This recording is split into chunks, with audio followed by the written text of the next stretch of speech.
Hello दोस्तों, आप लोग को एक सुना रही हूँ सोहर। कैसा लगेगा कमेंट करके बताना और लाइक सब्सक्राइब भी करिएगा। हरे मोरी काली जामुनिया हो तफारी के लटकी जैतु हो।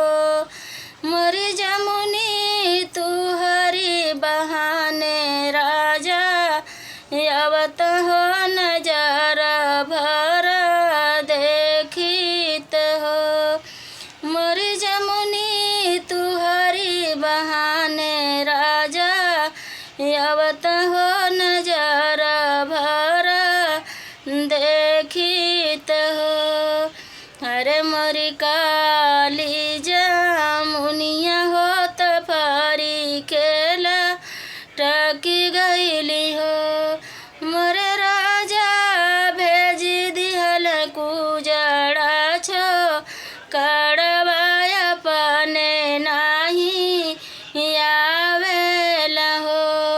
मोरी राजा भेज दिहल कुजड़ा छो कड़वाया पने नाही आवेला हो।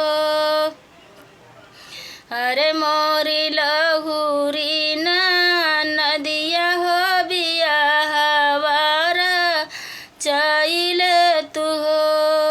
मोरी ननदो तू हरे बहाने राजा यावत हो नजर भर देखित हो। मोरी ननदो तू हरे बहाने राजा यावत हो नजर भर देखित हो। हरे मोरी लहुरी ना नदिया बियाहवार चैली हली हो।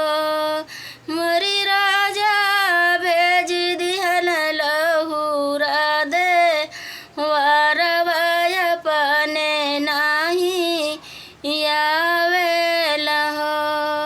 मोरी राजा भेज दिहल लहुरू दे वारवाया पने नाही आवेला हो। हरे मोरी सासुना नदिया जड़ैया तुहरा आई जैती हो। मोरी सासु तुहरे बहाने राजा यावत नजर भर देखिती हो।